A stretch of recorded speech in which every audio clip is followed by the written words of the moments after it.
கடந்த சட்டமன்ற தேர்தலில் அரசியல் களம் ஒரு அவமானமான சூழலை உருவாக்கிவிட்டது என்றுதான் நான் கருதுகிறேன். காரணம், அரசியலில் ஈடுபடாத சினிமாவின் மூலமாக தனக்கு உள்ள மக்கள் மத்தியிலே இருக்கிற ரசிகர் பட்டாளத்தை வைத்து ஒரு மாயை உருவாக்கி அரசியல் செய்தார் என்பதை நாம் பார்த்தோம். எல்லோரும் திராவிட முன்னேற்ற கழகத்தில் சட்டம் ஒழுங்கில்லை என்றெல்லாம் சொன்னார்கள். மக்கள் நம்பினார்கள், மாயையில் மயங்கினார்கள். அதற்கு பின்னால் மக்களுடைய வாக்கு விஜய்க்கு 1/3, திமுகவுக்கு 1/3, அண்ணா திமுகவுக்கு 1/3 என்று மூன்றாக பிரிந்து போனது. அப்படி மூன்றாக பிரிந்து போனதற்கு பிறகு 108 இருக்கிற விஜய் பெரும்பான்மையான பல 118 சட்டமன்ற உறுப்பினர்களை பெறுவதற்கு என்ன செய்யலாம் என்கிற நிலைப்பாடு எடுத்தபோது, ஏற்கனவே கூட்டணிக்குள்ளே இருந்தும் இல்லாத நிலையில் செயல்பட்ட காங்கிரஸ், திருமா போன்றவர்கள் எல்லாம் திசை மாறினார்கள். அவர்களோடு இடது அல்லது கம்யூனிஸ்ட் கட்சிகள், முஸ்லீம் லீக் போன்றவர்கள் எல்லாம்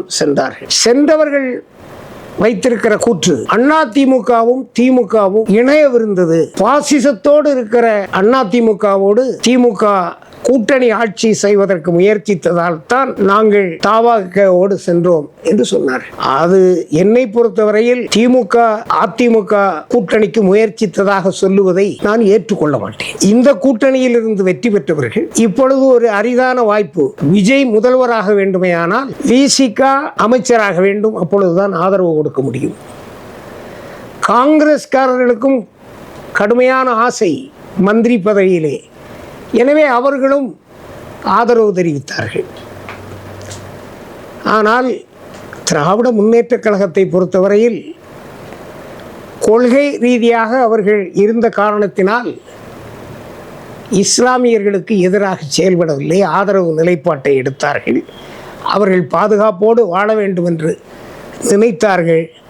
அதை வைத்தே பாஜக இந்து விரோதி திமுக என்று சொன்னது. ஆனால் அந்த இஸ்லாமியர்களும் கிறிஸ்தவர்களும் விஜய்க்கு பின்னாலே சென்று விட்டார்கள். அதற்கு மதம் முக்கியமான காரணம் என்று நான் கருதுகிறேன். காரணம், ஜோசப் விஜய் வந்தால் தமிழகத்திலே ஒரு கிறிஸ்தவ முதல்வர் வருவார், அது இல்லாவிட்டால் அப்படி ஒரு நிலை வராது என்கிற எண்ணத்தோடு அவர்கள் செய்ததால்தான் அது நடந்தது.